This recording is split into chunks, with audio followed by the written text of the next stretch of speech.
Agora em direto, vamos falar de FUN, onde falamos apaixonadamente de Fórmula 1.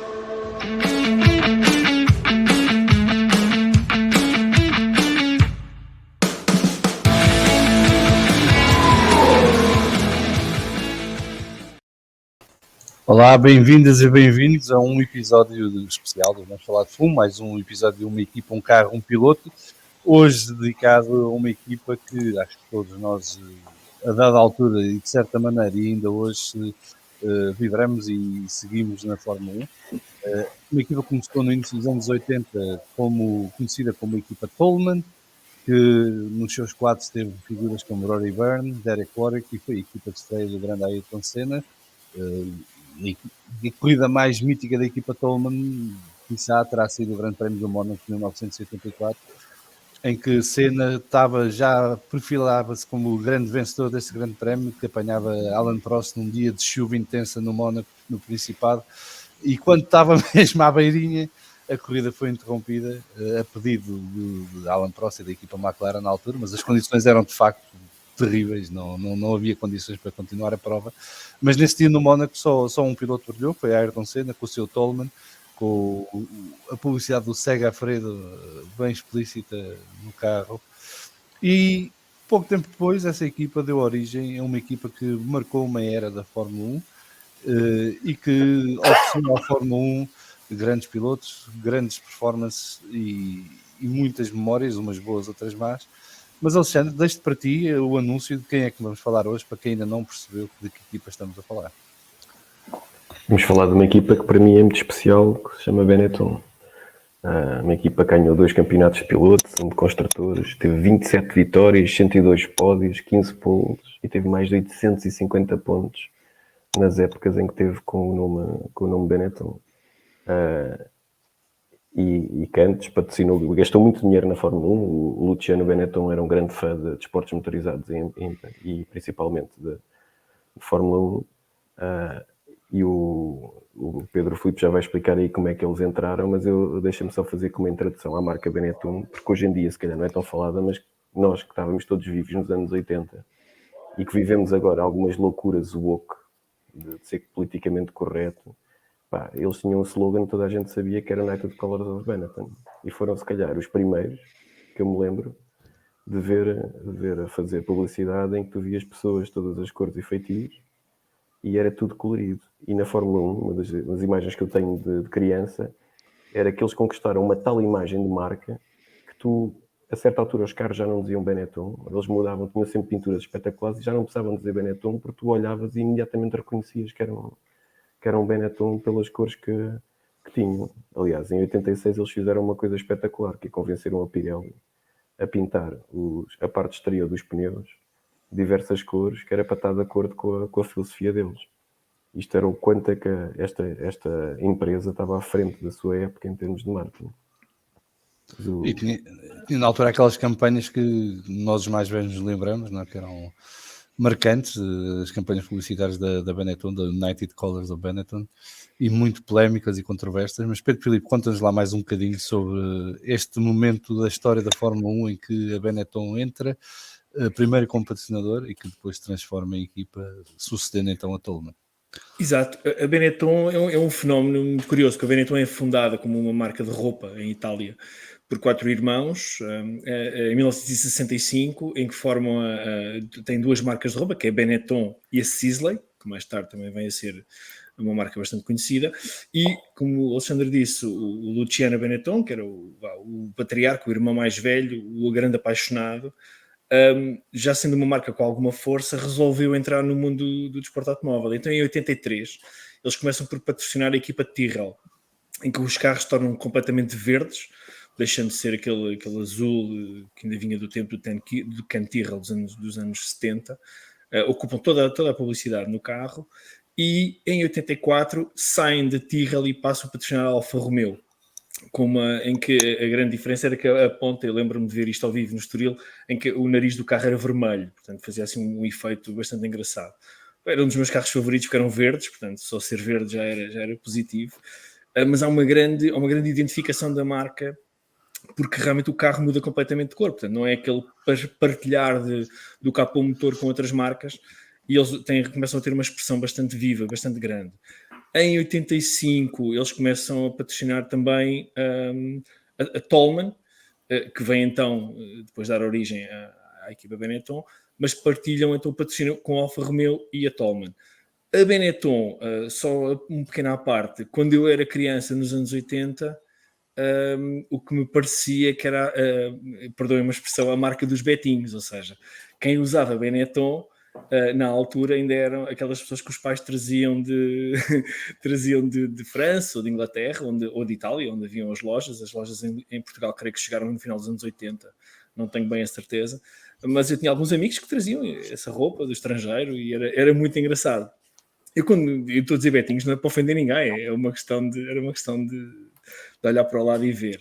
E havia sempre a Benetton, já nessa altura, como vocês já disseram, teve campanhas marcantes, campanhas publicitárias marcantes. A primeira grande bronca, digamos, nos mídias europeus foi uma campanha com um ativista homossexual a morrer de sida, no seu leito de morte, uma fotografia com algum efeito que parecia que era quase uma figura quase Jesus Cristo, portanto criou ali uma celeuma brutal na Igreja Católica e na Europa. Depois inclusive na Igreja. Sim, na Igreja, portanto era chocante, eram campanhas que nós jovens, eu adorava e creio que vocês também, não sei, adorava, mas não fosse pela irreverência que aquilo mostrava, e a mim tinha um duplo efeito, porque a roupa era fixe, eu via, ok, era porreira, mas depois, mas eu conheço estes gajos da Fórmula 1, e vocês não, portanto estes gajos têm uma equipa, ou duas, ou têm 2 carros, estão a ver, e depois fazia recortes da revista Turbo, ou da Automundo, ou de uma outra que encontrasse, e forrava os meus cadernos, sobretudo com os carros da Benetton, porque eram os carros verdes, e como eu sou do Sporting, achava que aquilo estava tudo ligado, era uma maneira um bocado primária de ver. Mas então, chegamos então a 86, que é quando é a aquisição da equipa Toleman, que estava em muito maus lençóis, pela família Benetton, foi uma oportunidade, e é então que começa esta grande aventura que se prolonga, eu diria, para além do final oficial da equipa Benetton, e depois lá no final do programa lá chegaremos. E é uma equipa que é emblemática, tem ali um início fulgurante, em 86, não sei se podemos entrar já nesse ano ou não, e depois tem o seu auge no bicampeonato de que o Alexandre já falou. Em 86 tens que falar dos 1500 cavalos, não te esqueças. Pois, era isso, essa está guardada. Em 86 a Benetton tinha 2 pilotos, o Theo Fabi, que tinha pai 1,50 m, e tinha o Gerhard Berger, que tinha pai 1,95 m de altura, portanto aquilo parecia quase o filme Gêmeos do... É preciso dizer, a Benetton começa aí uma coisa que é comum durante grande parte da Benetton, que é apostar, até porque durante muito tempo não tinham dinheiro para contratar campeões estabelecidos, digamos, e nomes sonantes, portanto apostavam muito em pessoas, em jovens que vinham com grande probabilidade de serem estrelas, e o Berger era uma das coisas mais excitantes que tinha aparecido, portanto quando eles contratam o Berger não é por acaso que ele consegue a primeira vitória. Mas eu lembro-me sempre de ler que quando aquilo tinha 1500 cavalos, e numa altura, quando vimos que são não sei quantos motores que se utilizam numa época, e na altura os motores queimava-se quase o motor por qualificação. E eu estava sentado no meu Renault 5 e a ler que aquilo havia, que os Fórmula 1 tinham mais 1000 cavalos. E olha, o Vasco está com proposing. O Vasco está com proposing ali. Aquilo... Alexandre, baixa a câmara. Pois, eu estava a tentar mandar-te mensagens e avisos, mas tu não me ligas puto, porque isto aqui no podcast não há respeito nenhum, quer dizer, está aqui um homem a produzir a coisa para fazer uma coisa altamente profissional, para se meter no YouTube, e pronto, os experts não querem saber disto para nada, mas continua o teu raciocínio, desculpa lá, Alexandre, te interrompido, e a câmara agora está muito bem, obrigado. Isto não me disseste que era para ter respeito, podias ter avisado. Eu não sei se para vocês são capazes de imaginar, embora aquilo tivesse aqueles pneus enormes, mas me custa um bocado complicado imaginar o que é ter 1500 cavalos debaixo do pé direito, sem controle de tração, sem ajudas nenhumas. Porque aquilo é quase que... E ainda andarem com as mãozinhas a meter mudanças e a ajustarem o boost do turbo e a travagem mais para a frente ou mais para trás. E eu vou acrescentar, e se chamares Teo Fábio, então, epá, o risco é brutal, porque aquilo está sempre à beira de haver uma espeta brutal. Peraí. Temos de fazer aqui uma pausa. Explica-nos lá a tua paixão pelo Teo Fábio. Começa por quem era o Teo Fábio. Aliás, nem eu próprio sei muito bem quem é o Teo Fábio. Deixa-me só fazer aqui o preâmbulo da coisa. Nós estamos a falar deste episódio da Benetton num grupo do WhatsApp entre os 4 há uns meses valentes. E o Pedro Filipe, sempre que falamos disto, e o Teo Fábio. Portanto, agora tens que explicar a toda a gente porque é que tens essa paixoneta pelo Teo Fábio. Assim, eu quando era puto, eu comecei a gostar dos pilotos, fora aqueles que eram óbvios para mim, o Gilles Villeneuve, Keke Rosberg, aqueles que adoravam odiar o Piquet, por exemplo, na altura. Mas o Teo Fábio era estilo aqueles nomes curiosos que apareciam, Hélio de Angelis e Hugo Rottengatter, assim, nomes muito esquisitos que fizeram meia dúzia de corridas. E um gajo, aquilo soava bem. E o Teo Fábio, o gajo tinha 1,5 m de altura, era careca. Era calvo, careca, será hoje, penso eu. Isso não dá para explicar, não é uma obsessão, não apreciava particularmente o estilo de condução dele, mas o gajo parecia que estava sempre triste, estava sempre à beira de começar a chorar, a dar uma entrevista. Quase que lhe queria dar um abraço, vai ficar tudo bem, não te preocupes. Então sempre tive na minha quando penso em Fórmula 1 e penso nos anos 80 e vejo aqueles reviews todos, sobretudo a época de 86, que é uma época que eu me lembro bastante bem de ver, fartando de ganhar apostas no recreio da escola. O Teo Fábio era aquele piloto que era um bocadinho a carta fora do baralho, não era a McLaren, não era a Williams, mas era o gajo que fazia umas pole positions, tinha aqueles 1500 cavalos debaixo do rabo a empurrá-lo. O gajo tinha, na minha mente, o gajo tinha 1,5 m de altura, não sabia como é que ele chegava para ver a pista. E pior, os pneus não eram só grandes, aqueles pneus de qualificação. Aqueles pneus eu acho que os gajos conseguiam andar num túnel de cabeça para baixo. Os pneus eram sticky. Havia esse rumor na altura. Sim, falava-se muito nisto. Com um Fórmula 1 àquela velocidade, conseguiria estilo Batman andar num túnel direto de cabeça para baixo, porque era a aerodinâmica, mas também os pneus. E aqueles pneus da Pirelli, quando eles eram bons, portanto, quando os pneus da Pirelli eram bons, e que o Piquet tem muito... E agora vais ter que explicar que já houve Pirelis bons. Já houve Pirelis muito bons mesmo, portanto não é a bandalheira que se tornou este último ano. Atenção, Pedro, atenção. Ao dia de hoje que estamos a gravar, os primeiros indicadores é que os pneus Pirelis deste ano são um bocadinho melhores. Portanto, não quer dizer que sejam bons. Pois, faz favor de não ser essa boca de trapo. Eu vou continuar a ser velho do Restelo. Eu gostava só de acrescentar ao que o Vasco disse, que eu gosto muito da Pirelli, são espetaculares e eu preciso os calendários? 235-45 R17. Só por causa de alguém da Pirelli em Portugal, o importador estar a ouvir isto.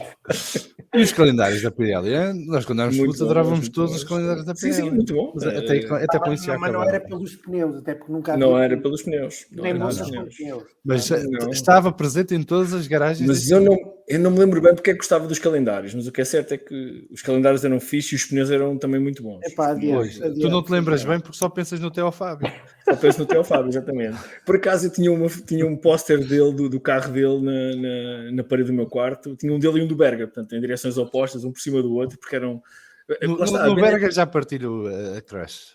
Já tenho uma crushzinha com o Berger. Um bocadinho mais a sério, obviamente, não eram os meus pilotos favoritos, mas era uma equipa, lá está, por tudo o que estava por trás, pelo marketing que tinha, pelas campanhas publicitárias, por aquele ideal de que eu também queria umas calças Benetton, também gostava de ter uma t-shirt Benetton, não podia ter na altura, porque também não tinha acesso, mas os carros da Benetton na Fórmula 1 acabavam por materializar a minha possibilidade de estar perto da Benetton e saber alguma coisa da Benetton e estar envolvido até nas conversas sobre a Benetton. Era isso, ou falar da cenoura, que era também uma marca de roupa que havia quando éramos putos. A cenoura, pois.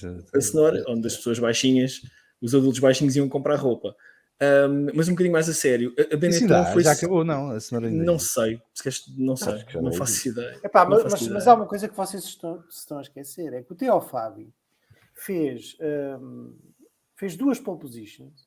É verdade. 3 pole positions e 2 pódios. que é uma coisa extraordinária. Desculpa lá, mas tu estás em E- modo João Carlos Costa hoje? E está. Pá, E está muito bem, o Vasco faz muito bem o papel. Alguém tem que ser, o Vasco está. É o Faz homem muito bem o certo. papel. Mas eu só queria. Eu hoje não estou irritado, portanto aproveito. Até porque os treinos, o shakedown acabou hoje, portanto já não tens muito, e já não há apresentações de carros. Agora Não. já entramos no campo das coisas Não. oficiais na Fórmula 1. O Vasco vai ter que estar irritado até a Alfa Romeo apresentar o seu carro. já Não irritem o Vasco, Vasco. Vasco, não me desiludas, por favor, está bem? Não. Porque temos que fazer irritações Opa, F1. mas, aqui uma à parte, imagina que no domingo, nós estamos a gravar numa sexta-feira, portanto, imagina que no domingo a Alfa Romeo apresenta o carro e é uma maquete. Depois dos treinos de Barcelona. O Vasco rebenta-lhe uma válvula. O Vasco, pá, dá-lhe uma coisinha. Não, pior do que isso, faço um tweet. Eu estou notificado das poucas coisas de notificação para quando o Vasco Pinheiro fizer um tweet. Vou receber uma mensagem. Temos que criar um hashtag para o Vasco. Vasco hashtag. Twitter. Mas olha, deixa-me só dizer uma coisa sobre estes primeiros anos da Fórmula 1. Que a primeira vitória do Berger é exatamente no primeiro ano da Benetton, num Grande Prémio do México. Atenção, eu estou a ler na Wikipedia, não sei isto. Sim, é verdade. Não, está correto. A primeira vitória do Berger foi com o Benetton no México em 86. Não, e já tinha feito um pódio antes e pontuou uma série de vezes, depois como é óbvio teve para aí 10 abandonos seguidos ou perto disso, porque os carros eram extraordinários, não é? Tiveram motores eram 19 descartáveis. assistências, Para 19 arrebentar assistências tudo. nesse ano. Pois, portanto, mas quer dizer, isto, e o Salviano estava a dizer uma coisa que eu também comungo disso, que é, tenho um carinho muito especial pelo Berger. Para já porque foi o único piloto que conseguiu ter estômago para ser companhia de equipa do Senna sem ter uma má relação com ele. Fazia a vida negra ao Senna. Pá, era um tipo, ainda está vivo, com um sentido de humor fantástico e acabava sempre e era um piloto extraordinário. Se calhar não era um piloto de exceção ou de elite para ganhar campeonatos do mundo, mas era um piloto que eu acho que acabou por ter poucas vitórias, não é? E tenho muito carinho por ele. Posso acrescentar dois factos sobre o Berger. O Berger foi o primeiro piloto Red Bull a ser patrocinado pela Red Bull, que na altura era uma empresa, uma startup na Áustria, e o Berger chega aos automóveis já na idade adulta. Portanto, ele descobre o prazer de conduzir automóveis, vai fazer turismos na Áustria já depois de ter 20 anos, salvo erro, e só chega à Fórmula 1 aos 26 ou 27 anos. Portanto, chega tardíssimo. Então, para os dias de hoje, já chega em final de carreira quase, não é? E isso também me ajuda a gostar mais do Berger, porque foi um tipo que descobriu uma paixão e que se fez à estrada, não é? Literalmente e metaforicamente. Foi buscar patrocínios, foi buscar apoios, conseguiu-se meter, conseguiu subir a pulso e chegar à categoria máxima do desporto automóvel e passou pela Fórmula 1 sempre de uma forma muito divertida, muito relaxada e a tirar o máximo prazer de estar na Fórmula 1, mesmo que tenha apanhado com um Senna no carro ao lado que era dominador e que lhe deu uma barda. O Berger é um piloto à prova de bala. É um piloto à prova de bala. É um bocado isso. Ele é literalmente à prova de bala, porque ele tem acidentes, quase morre e com uma sorte do Aliás, carro, há uma história muito engraçada de quando ele tem aquele acidente com o Ferrari em Tamborel. Em Tamborel, São Marinho. Que o carro se incendeia, em que ele diz que a coisa que mais lhe doía era quando a enfermeira lhe pergunta. Exatamente. Eram os tintins a arder. Mas pronto. Mas uma outra curiosidade sobre o Berger é que o Berger foi o primeiro piloto Red Bull. Exatamente, acabei de dizer. Pois. Pronto, sim, mas e o Berger, eu não tenho a certeza disto, mas já li isto em vários sítios. O Berger é a razão porque a BMW vai equipar a Benetton. Porque ele saiu da Aeros, que tinha motores BMW na altura em 85, creio eu, assim como a Brabham, João, corrige-me se estiver enganado, e a BMW passa a equipar também... Sim, a Brabham foi campeã do mundo com a BMW. Exatamente, e passa a equipar então com os tais motores de 1500 cavalos que o Alexandre falava, mas que partiam que nem ovos, que era uma coisa. Nós estamos todos espantados, porque à data que estamos a gravar isto, acabar o shakedown de Barcelona, pá, e os motores fazem milhares de quilómetros à primeira e não partem e aquilo está sempre a andar. nos anos 80... Exceto da Alpine. Pronto, mas isso não se pode dizer aqui, porque senão acaba o podcast, e eu queria muito acabar este podcast hoje. Queria chegar ao fim, porque a gente vai terminar precisamente nessa nota. O que os millennials, e agora o Alexandre diria, millennials, Google it, nos anos 80, os motores partiam, para já as equipas levavam 10, 15 motores para cada prova, que era uma coisa hoje perfeitamente impensável. Nem no ano se gastam 15 motores cada equipa, a dividir pelos 2 pilotos. E o Berger, que sendo piloto austríaco, tendo ligações à BMW, inclusive nos turismos, ele consegue levar os motores BMW para a Benetton. Epá, e depois fazem uns brilharetes brutais nas qualificações, tem uma vitória espetacular, não foi dada, a vitória, pode-se pensar que no México foi um acaso, não foi, ele dominou a corrida, teve aquele racecraft que o Vasco tanto fala, ele teve esse racecraft, ele ganhou a corrida de mérito próprio. O Teo Fábio faz acho que desiste inclusive nessa corrida por problemas mecânicos, pronto, foi um acaso.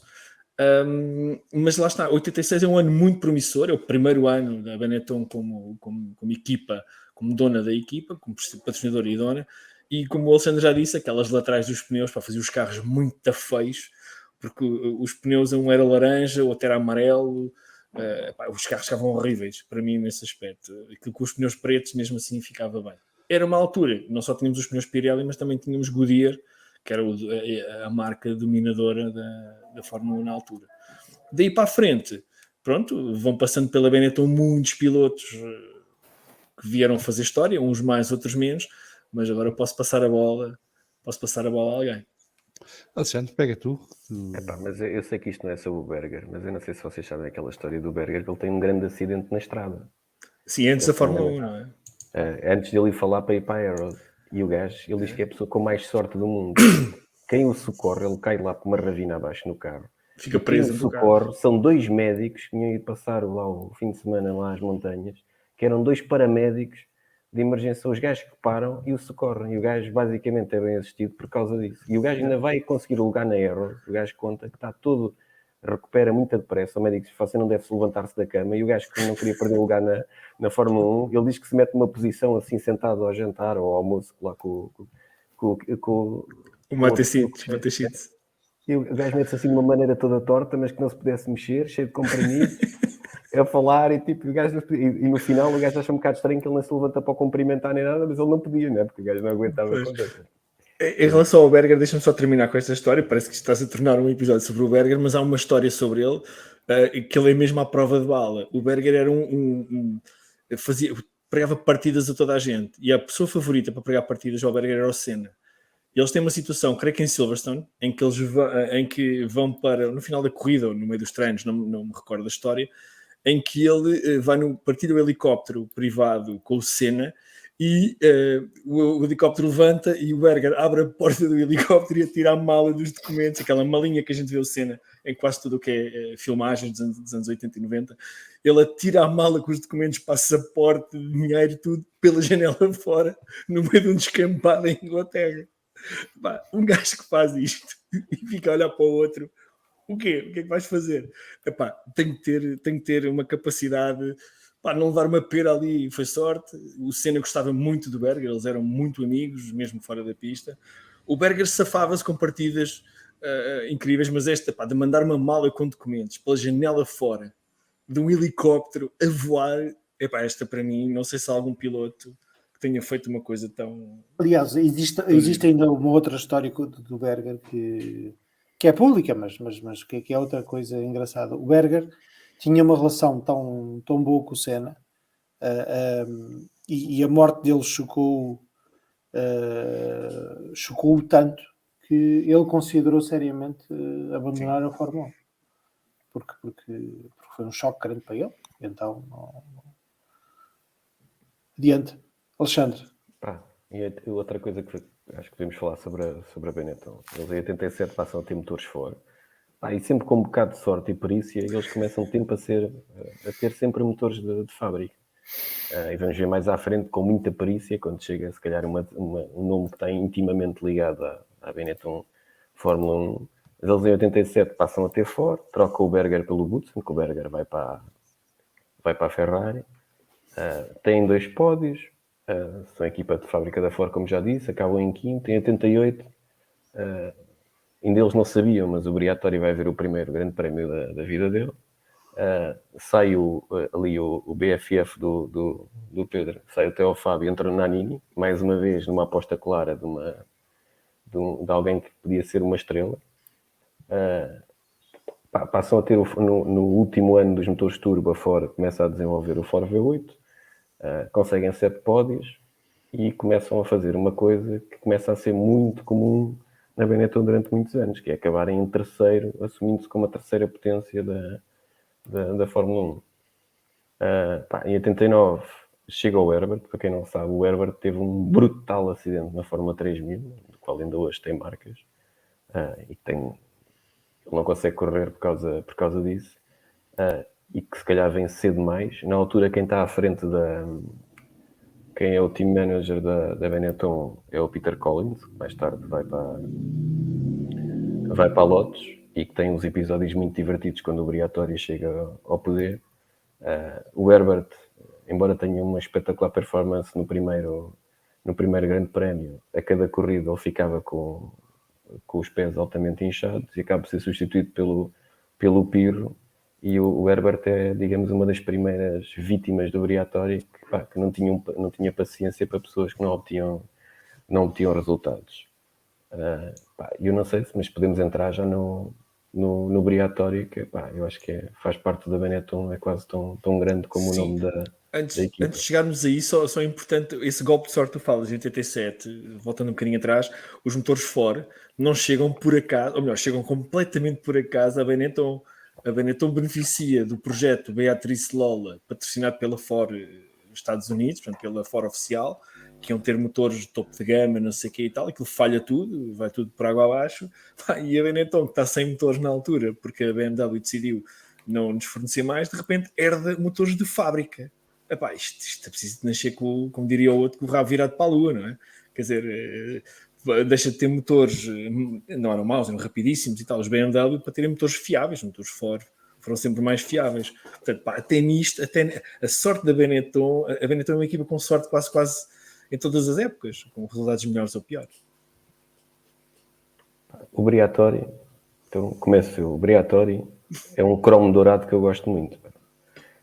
Eu acho que é uma daquelas pessoas que acho que já todos nós nos deparamos na nossa vida profissional, que nós podemos odiar o gajo a trabalhar com ele, mas se a empresa fosse nossa, de certeza que o contratávamos, porque ele é um daqueles gestores que ele é inteligente, é focado no resultado e vai ser bom a quase tudo. Ele entrega o que lhe pedem. E para quem não sabe, estamos a falar de um senhor que, quando vai aceitar o desafio da Benetton, ele tem um convite do Donald Trump para ir trabalhar para gerir os casinos em Atlantic City. Portanto, estamos a ver do nível deste senhor. E é também uma pessoa que diz que não foi o Schumacher que teve culpa no acidente com o Will que lhe dá o campeonato do mundo. O Will é que perdeu a corrida, porque ele devia ter tido paciência para não se meter ali ao lado do Schumacher, que era mais que certinho que ele ia fazer aquilo, que não deixa de ter alguma razão. Exatamente. Este é um homem, este é um daquelas pessoas que eu gostava de passar uma noite a compartilhar uma garrafa de vinho e ouvir aquelas histórias que ele não pode contar publicamente, porque se as que ele conta são o que são, então aquelas que ele não conta são espetaculares. Se houver. Mas ias ter que dividir essa garrafa com o Salviano, porque ele não ia deixar isso barato. Eu sou grande fã, como sabe. Por isso mesmo. Uma das coisas que eu mais gostei na Benetton é que a Benetton, desde que aparece na Fórmula 1, que seja por sorte, seja por estratégia, seja por que for, foi sempre uma casa de grandes pilotos, não é? Quando o Briatore chega, ele convence o Luciano Benetton que a equipa precisava de um piloto de cabeça de cartaz, um campeão do mundo. E é aí que aparece o Nelson Piquet, que tem a sua piada, porque o Nelson Piquet deve ter sido o único gajo na história da vida do Briatore que o enganou a ele, porque o Briatore não tinha dinheiro para contratar o Nelson Piquet, e a maneira como o Piquet acaba na Benetton é um contrato em que ele é pago por ponto, não sei se sabem dessa história. Sim. E era um balúrdio cada ponto, Mas o Briatore estava convencido que o Piquet iria fazer meia dúzia de pontos ao longo do ano, porque eles não acreditavam muito no potencial do carro para 1990, que é quando ele entra na equipa. E o Benetton nesse ano foi terceiro classificado do Mundial, teve 2 vitórias na Austrália e no Japão, fez vários pódios, portanto aquilo foi... O Piquet acabou por ficar mais caro que alguns pilotos que cabeças de cartaz na altura, como o Prost ou o Senna, por exemplo. Mas entregou.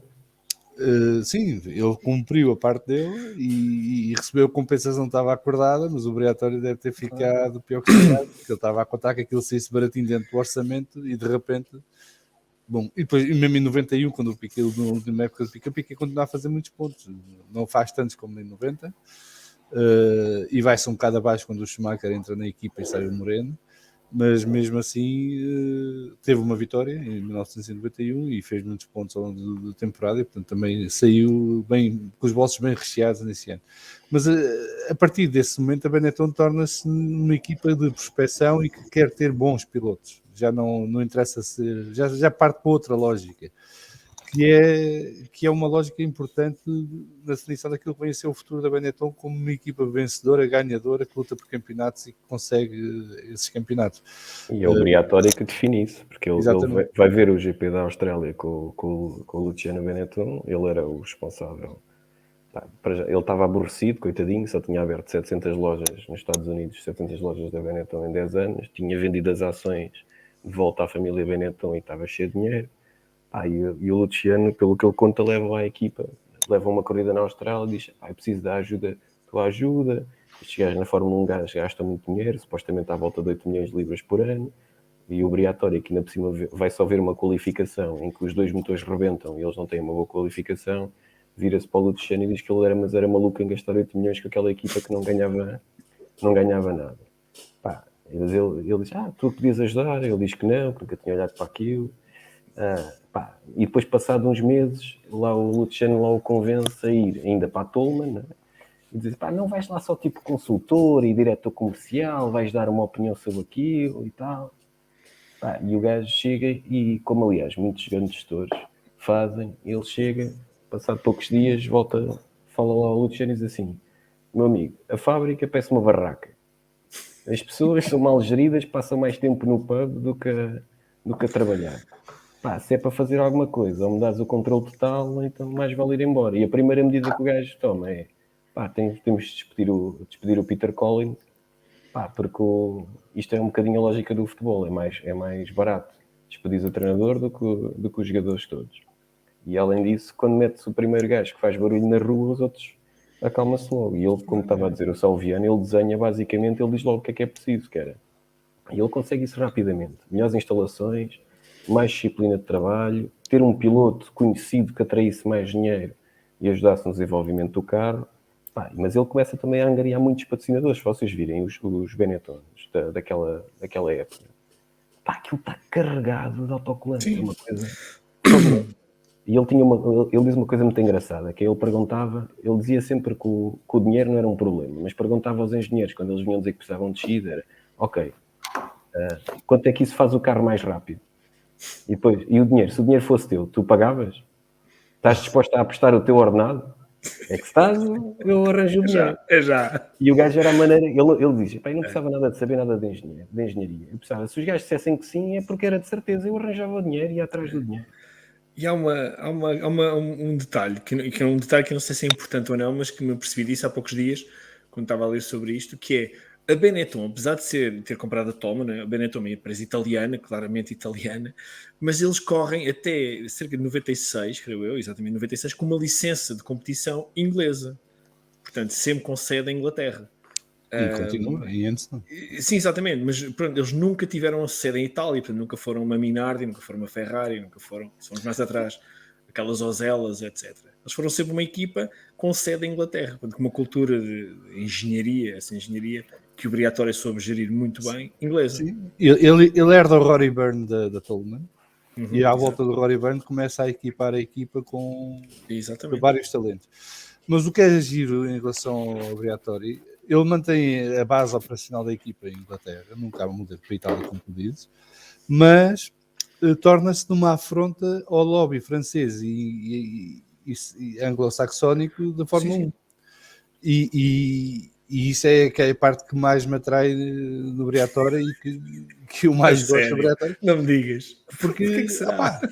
porque e hoje que já estamos outra vez nesse registro, não é? Que outra vez, agora são os ingleses a mandar, mas o Briatore veio romper com isso numa altura em que a Ferrari estava desaparecida, estava a reorganizar-se e a reagrupar-se e tinha acabado de ir buscar o John Barnard e estava em lutas internas, porque o John Barnard queria mudar a Ferrari para a Inglaterra, basicamente, e a E Ferrari mudou durante o mudou uma departamento parte. de engenharia, sim, Uma parte. exatamente. E isso causou mais problemas que soluções. Sim, muito mais.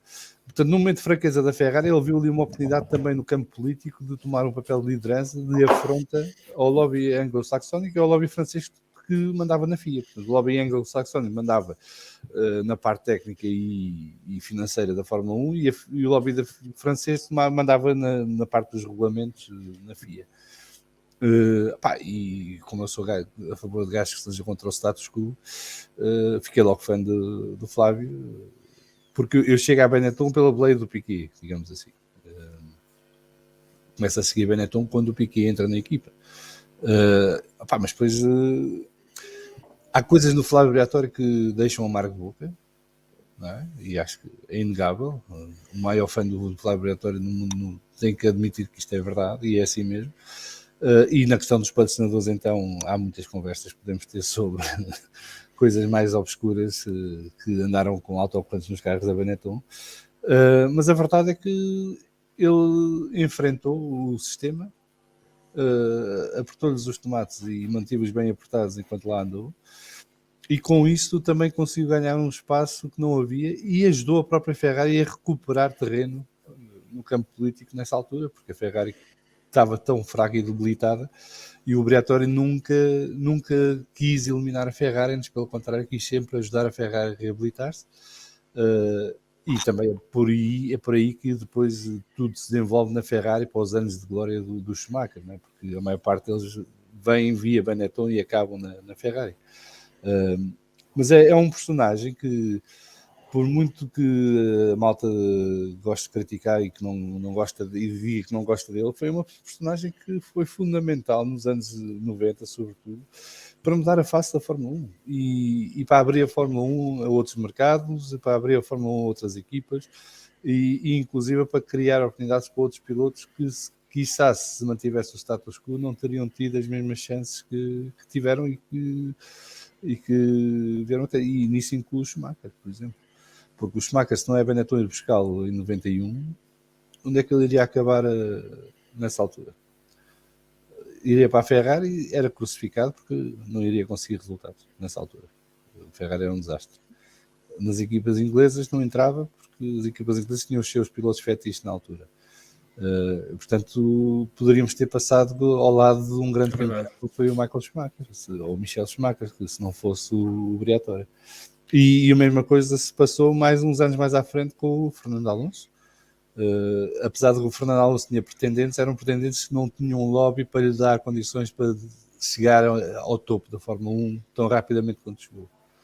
E foi isso que seduziu o Fernando Alonso para assinar, já não pela Benetton, mas pela equipa Renault, que podemos falar mais adiante um bocadinho dessa transação. Mas, Alexandre, contas lá mais episódios daqueles que tu gostas. Eu acho que este homem é espetacular porque ele é uma espécie, eu acho que a experiência que ele teve 10 anos nos Estados Unidos é uma mistura de vale tudo latino com alguma disciplina de trabalho, mais filosofia americana e a potência comercial e ficar no objetivo. Eu acho sempre fenomenal que ele diz uma coisa que é, eu precisava de contratar um piloto, que alguém que ajudasse a desenvolver o carro, que ajudasse, mas nós não tínhamos dinheiro. E entretanto aparece a hipótese do Piquet e o gajo vai perguntar a toda a gente na equipa, então, e se a gente contratasse o Piquet, ele está disponível? Não, ele é o diabo, é muito difícil de gerir e não sei o quê. E a piada do gajo é, eu naquele dia sabia que o gajo certo para contratar era o Piquet, se ninguém gostava dele, vai ser o gajo que eu vou contratar. Eu acho isto delicioso, não é? Porque o gajo sabia que ia criar uma confusão, se eles não queriam, é porque era o gajo certo a contratar. E depois quando o Nannini, infelizmente, tem aquele acidente, que é de helicóptero, não é? Em que ele perde. Exatamente. Perde o braço. Quem é que vai parar um bocadinho sem saber ler nem escrever à Benetton? Porque entretanto tinha tido mais um daqueles episódios que não acontece a ninguém na Eurobronze. O Roberto Moreno, Roberto Moreno. também conhecido como o Cristo. Que é filhado do Piqué. É o Teo Fábio brasileiro, se a gente olhar. É o Teo Mas Fábio brasileiro. era o protegido do Piqué, o irmão mais novo do Piqué, como o Piqué lhe chamava. Epá, o Teo Fábio brasileiro, isso parece um bocadinho excessivo, digo eu. Já aqui falámos do Roberto Moreno no episódio das equipas Sim, pequenas sim, e de facto o homem, aquilo, até mesmo na Benetton teve azar, não é? Portanto, Sim, ele teve em tudo o que era carros maus, não é? Tudo. no momento em que estava numa equipa que lhe dava a possibilidade de estar a lutar por pontos e quiçá pódios de vez em quando, e ele fez um pódio na primeira corrida que faz pela Na Benetton. estreia. Aparece épica. um tal de Michael Schumacher que pronto. Adeus. Mas vocês ouviram aquela história de que o Briatore ia tentar contratar o Senna e o gajo faz uma coisa espetacular, que é o gajo mente com todos os dentes que tem para tentar conquistar o Senna, porque a lógica dele era, pá, não há problema nenhum, eu só preciso ter dinheiro para lhe pagar o prémio de assinatura do contrato, porque o resto, o que ele achava era, quando o Senna viesse eu havia de arranjar patrocinadores para lhe pagar. Portanto, a gente promete e depois logo vai à procura do dinheiro para lhe pagar. Eu acho isso delicioso, como o gajo quase contratou. Mas a gente já vai de certeza falar da contratação do Schumacher, que é uma parte importantíssima da maneira como ele rouba o Schumacher à Jordan. Pá, mas não querendo adiantar, mas eu acho que um dos episódios mais deliciosos com o que é um dos meus pilotos preferidos sempre, que é o Piqué, é porque quando ele tira o Moreno, não é, para meter o Schumacher, todo o núcleo brasileiro na Fórmula 1 fica chateadíssimo e faz declarações públicas e tudo. Pá. E o Piqué, inclusive, em Monza, diz, eu não corro, eu não vou correr, e não sei o quê. Pá, e o que é que o Briatore faz? Não queres correr? Não há problema nenhum. Vai lá fora e diz lá à pessoa na equipe, pá, o Zanardi, que era o piloto de testes, veste o fatinho e passa ali várias vezes em frente à motorhome do Piqué. Entretanto, o gajo lá vai ter com o Piqué, o que é que o Zanardi está a fazer? Então, tu não vais correr, não é? Não foi o que tu disse. O Zanardi vai correr. E o Piqué lá volta atrás e decide correr porque vê o Zanardi. Eu acho que isto mostra a maneira de pensar do Briatore. Pá, valia tudo para conseguir. E conseguir tentar intimidar o Piqué, pá, tem que ser alguém com... Sim. Não é qualquer gajo. Com muita vontade de conseguir ir para a frente, porque fazer aquilo... Mas se quiserem passar para a parte do Schumacher, pá, se alguém quiser iniciar a história... passar, e tudo começa com um gajo que leva uma multa de excesso de velocidade no Reino Unido, não é? Não. Está uma discussão. Road race. Exatamente. Em Londres. Mas ele já tinha um problema qualquer de multas, não era? Pulveriza um taxista com gás, aquele gás... Sim, gás pimenta. Ele tem uma multa de excesso de velocidade em Inglaterra, que nunca paga. E tem um episódio em Londres de um desentendimento com um taxista em que acaba por agredir com gás de pimenta ou com spray, um mace qualquer, o taxista, e obviamente aquilo envolve polícia. O que é que acontece? Uma agravante, ok, tu és preso porque agrediste uma pessoa, mas a gente tem aqui uma continha para tu pagares. Então o juiz achou que havia de fazer dele um exemplo. O senhor chamado Bertrand Gachot, um piloto belga da Jordan na altura. E era o Grande Prémio da Bélgica, precisamente logo nessa semana, e eu vou dizer, o Flávio Briatore é irlandês, que é o senhor Eddie Jordan, que também tem as suas... Está bem, mas... Não, tem uma arte maquiavélica também. Resolveu então ir buscar, eu creio que ele era piloto de Sauber na altura, piloto de Sport Protótipos, Grupo C, Sim. creio eu, o Michael Schumacher, e então dá-lhe a primeira oportunidade na Bélgica em 91. O gajo faz um grande brilharete e faz um 7º ou 8º lugar, não me recordo, a 7º lugar, põe logo aquilo no mapa, põe a equipa no mapa, acho que era um dos carros mais bonitos de sempre da Fórmula 1, aquele Jordan com o patrocínio da 7-Up, e tem o azar na primeira volta, tem um problema de embreagem e nem sequer termina a primeira volta. Portanto, aquela estrela que o Eddie Jordan achava que tinha encontrado esfumou-se logo ali.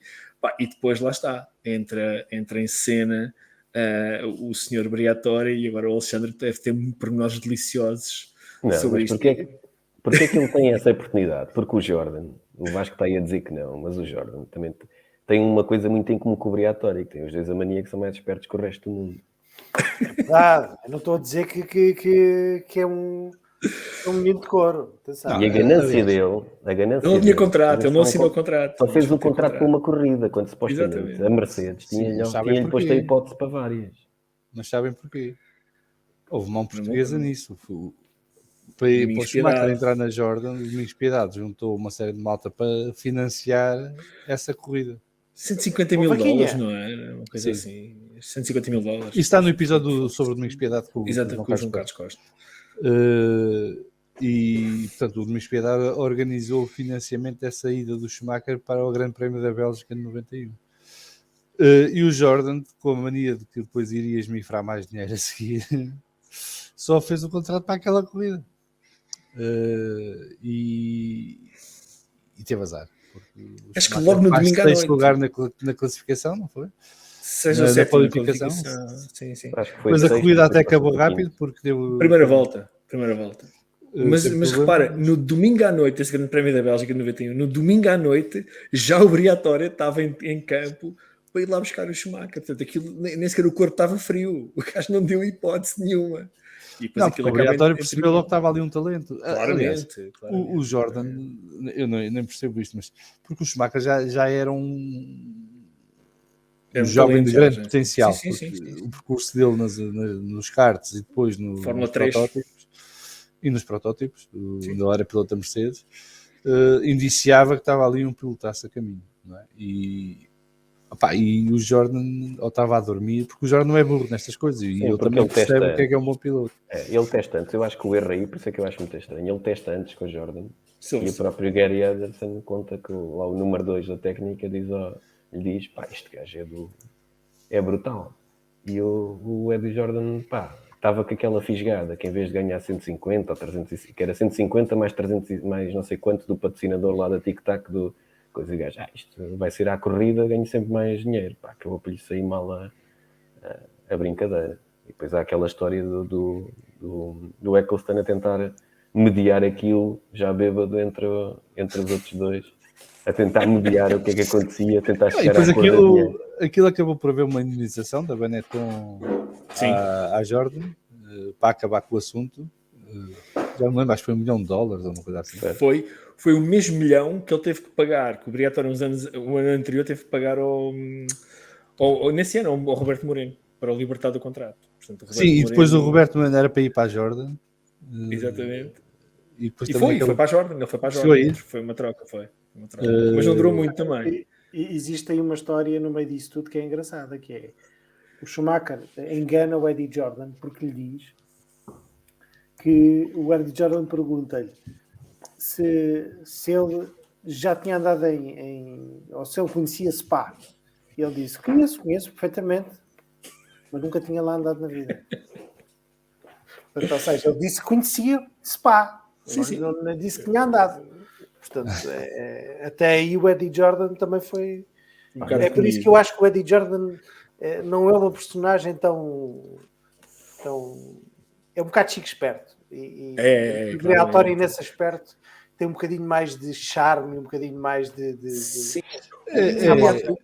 O Eddie Jordan é mais um Zé Manel, não é? Mas, atenção, o Eddie Jordan é um fura-vidas, não é? Sim. O Briatore já é outro estilo, que é um fura-vidas refinado. Do industrial italiano que se movimenta nos meios. Faz-me lembrar um bocadinho o Montezemolo, só que o Montezemolo é tipo um degrau acima em termos do refinamento, não é? Mas tem o mesmo tipo de escola. Porque o Montezemolo chega à Ferrari porque o Enzo Ferrari gosta muito dele, não é? Porque ele entra na Ferrari por uma cunha, digamos assim, e depois o Enzo Ferrari gosta muito dele e torna-se o braço direito do Enzo e depois acaba por subir lá para cima.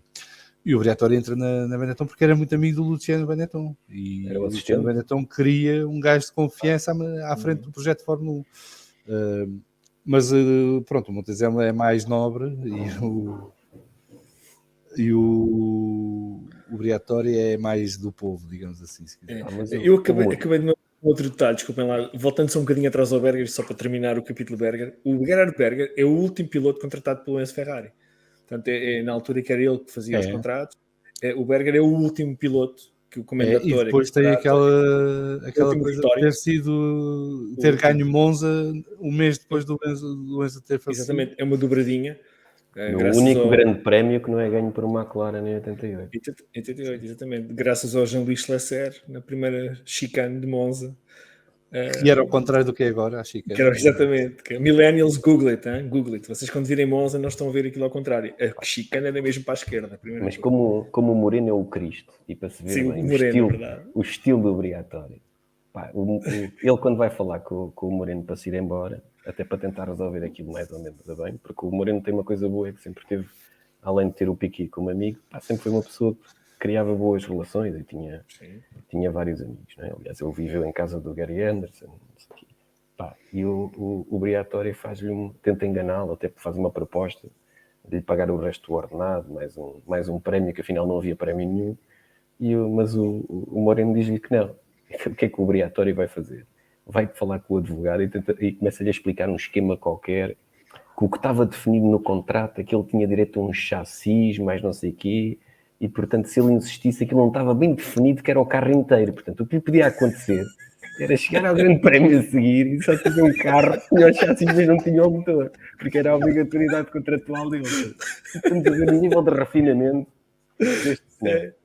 Eu, por acaso, até fiquei surpreendido, porque eu estava à espera quando o Moreno dissesse: pronto, então está bem, eu aceito, mas agora já não é meio milhão, agora já é um bocadinho menos. Mas não, ele manteve a promessa, e todos nós sabemos o que é que o Moreno fez com esse dinheiro, né? Porque tentou correr na Jordan e depois ainda foi enterrar um bocadinho na Andrea Moda, que foi também uma coisa inteligente que ele fez. Foi enterrar um bocadinho de dinheiro nisso. Eu acho que ali na Fórmula 1 há muito isso, que é. E eu vejo noutros sítios, noutros ramos profissionais, digamos assim, que é. Pá, tu provas o champanhe e depois queres continuar a bebê-lo.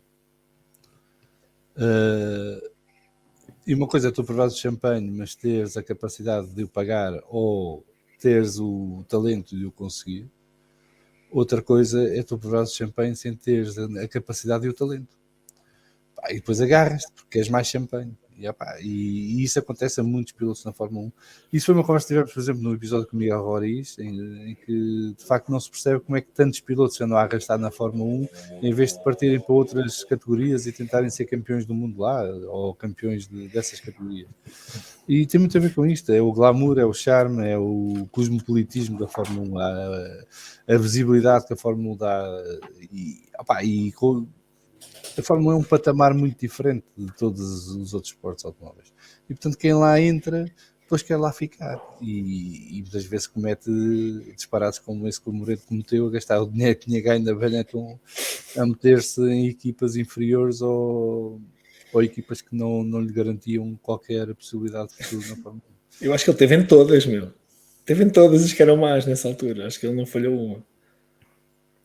Estamos em 91, portanto, Sim. ele chega em 91, mas já em 90 estamos aqui numa altura em que a Benetton, nós lembramos sempre do Schumacher, mas já antes a Benetton, e até chegar ao campeonato dele, começa a ser aquela equipa que atrás da McLaren e da Williams, porque a Ferrari, a equipa não variar, andava em travessias pelo deserto, bastava os outros falharem um bocadinho e eles ganhavam, ou estavam muitas vezes no pódio. Sim. Portanto assumia-se claramente como ali um intervalo entre as duas grandes e a outra. E o Piquet fazia corridas inteiras, o carro era bom, o chassi já era muito bom, e ele fazia corridas inteiras com o mesmo jogo de pneus na altura, e ele acaba por ganhar a Suzuka em 90. Faz um 2 com o Moreno. Faz um 2, é a estreia do Moreno, portanto é depois do acidente do Alessandro Nannini, creio que na semana anterior. Há o acidente na primeira curva entre o Senna e o Prost, que faz do Senna campeão do mundo em 90, e o Piquet faz a corrida toda com o mesmo jogo de pneus e acaba por, com todo o mérito, obviamente, ganhar a corrida, mas um bocadinho sem batalhas. Portanto, ele pensou naquilo, ele sabia. O próprio Piquet sabia que tinha um carro. Isto não dá para andar aqui agora a competir com Ferraris e tudo, que eram rapidíssimos, eram um pouco fiáveis. Um pouco fiáveis, na altura, bastante fiáveis, aliás, porque o segundo piloto da Ferrari na altura era o Nigel Mansell. Mas isto não vale a pena, portanto, vou pensar direitinho, e acabou por ganhar aquela corrida. Depois, para mim, tem um momento memorável, que é o Roberto Moreno chegar em segundo lugar, em lágrimas dentro do carro.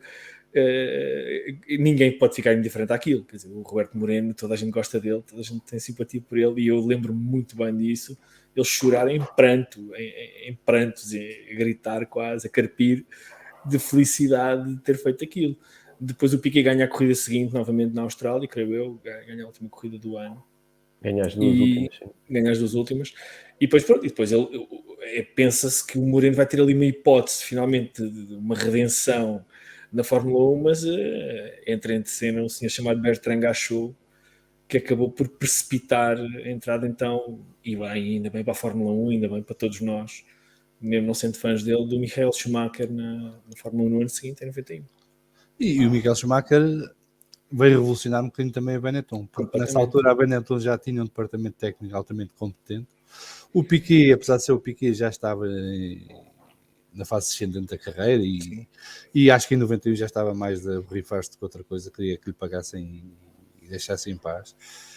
E com o Schumacher veio um lobo esfaimado, não é? Que queria ganhar, queria ser campeão, queria bater recordes e que motivou esse departamento técnico e mobilizou à sua volta para criar carros altamente competitivos e fortes.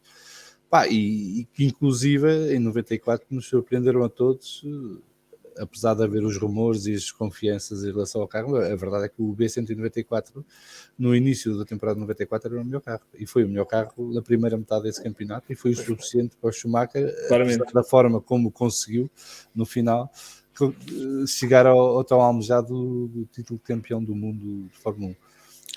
Mas aí, desculpa Pedro, só para dizer que aí, nesse ano de 94 é quando nós começamos a ver que o Briatore já ganhou a influência política que andou a lutar para ter, porque ele consegue gerir todas as insinuações, os ataques, as calúnias, tudo o que pudesse ser, de forma política e altamente eficaz. Sim. Abafando todas as possibilidades de o carro poder ser considerado o que quer que seja. E são suspensos. São suspensos uma corrida, não é? Em que ele inteligentemente escolhe o Canheim. São duas. E ele escolhe o Canheim porque, embora fosse a corrida que era terra dos Schumacher, sabia que não ia ganhar. Porque era onde tinha mais falta de motor, porque ele ainda corria com Force V8. O engraçado é que eles iam com Force V8 e batiam o pé. E depois em 93 tens aquela hipótese que é que a McLaren corre também quando vem com o Ford, não é? E tem um motor inferior ao da Benetton. Teve até determinada altura da temporada. Sim, mas tens o Ayrton Senna, portanto... Tens o segundinho a mais. Sim, mas aqui, esta altura da Fórmula 1, isso agora de uma forma muito breve, esta altura da Fórmula 1 é o ocaso de alguns pilotos. Veja-se, em 91 é a última época do Nelson Piquet, em 92 é a última época, fora as corridas que ele faz depois a seguir, do Nigel Mansell, que ruma a IndyCar. Em 93 é o Prost, que é campeão do mundo e retira-se, e infelizmente em 94 morre o Ayrton Senna. Portanto, há todo aqui vou dizer, um desaparecer fictício, figurado nos casos e menos figurado no caso do Senna, em que realmente é a tempestade perfeita para aparecer um talento gigante como o Michael Schumacher, que o é, apesar de a gente poder aqui falar dos episódios mais tristes. O Salviano estava a falar do grupo técnico da Benetton. O Schumacher revelou logo na Jordan, e o Gary Anderson fala muitas vezes sobre isso. O gajo sabia do que estava a falar. O gajo sabia onde é que estavam onde é que se podia melhorar com pouco tempo de chamado cu no assento. Ele já sabia onde é que podia mudar o carro. Portanto, ele rapidamente, e depois vem a provar isso, que é um gênio da afinação, era um gênio da afinação do chassi, do próprio motor. E é uma altura de mudança na Fórmula 1, completamente de mudança na Fórmula 1, em que o Schumacher se estabelece como grande força dominadora, mas a Benetton, é preciso não esquecer que o Schumacher tinha uma Benetton fortíssima na figura do Briatore, que faz frente aos Ron Dennis, aos Frank Williams e a todo o establishment que existia na altura, apesar da Benetton ser ainda uma equipa britânica, apesar de ter os donos italianos. E é aqui que o Briatore começa a cristalizar a sua fama de líder e a sua capacidade de gerir. Porque o Salviano estava a dizer, e eu por acaso estive a ver isto agora há poucos dias, as acusações feitas à Benetton do carro ser ilegal, e isto resume-se muito simplesmente às ajudas eletrónicas terem sido banidas no final de 93, que tornaram os carros diferentes. Portanto, até 93 os carros eram inteligentes, tinham suspensão ativa, controle de tração, etc. E em 94 deixaram de o ter. Portanto, o carro era o mesmo, o motor era o mesmo, mas com muitos cavalos, com mais cavalos inclusivamente do que em 93, e de repente perderam todas as ajudas eletrónicas. E há uma, não vou dizer uma teoria, mas há uma tendência de algumas pessoas pensarem que, tendo sido Ayrton Senna o grande instigador das acusações à Benetton, porque há uma corrida, não sei, acho que é na Coreia, eu não me recordo, em que ele fica na primeira curva, o Hakkinen dá-lhe um toque. Foi no Japão, em Aida. à ida, pronto, o Aquino dá-lhe um toque, o Larini acaba com a corrida dele. E o Senna, em vez de voltar para a boxe, o Senna na altura estava na Williams Renault, fica nessa primeira curva a ouvir o Benetton do Schumacher, que ganha a corrida, ganha as 3 primeiras ou 4 primeiras corridas desse ano, fica a ouvir o Benetton e chega à boxe no final da corrida e diz, aquele carro aquilo não pode ser legal, aquilo não pode ser legal. E depois há todo um processo, e vamos atalhar aqui para não falarmos só de coisas tristes, há todo um processo de investigação que só, estamos a falar, nessa altura estamos em maio, não é? Maio de 94, só em junho, final de julho, aliás, desse ano, é que um senhor chamado Charlie Whiting, que era diretor técnico da FIA, faz um relatório em que diz, tudo o que a Benetton, todos os dados que conseguimos reunir da Benetton me levam a crer que este carro não está conforme e refere para o Conselho Mundial da FIA. E depois nada acontece. E aí o Alexandre é capaz de saber as negociatas de bastidores. Não é deles isso. Eles conseguem provar, e depois eu também acho que o que salva a Benetton é porque não eram os únicos. Conseguem provar que o software lá estava, mas não conseguem provar que eles o utilizaram. Eu tenho um amigo que uma vez disse uma coisa que eu nunca mais me esqueci. Que isto dizer que a Benetton tinha o software e não utilizou, eu nunca vi ninguém meter um preservativo sem ser para ter sexo. Portanto, eu não estou a ver para que a Benetton tinha aquilo instalado. Essa é uma excelente analogia. Eu não sei para que eles iam ter aquilo instalado se não fosse para utilizar. E o que ele diz no relatório é: nós não temos provas que eles utilizaram.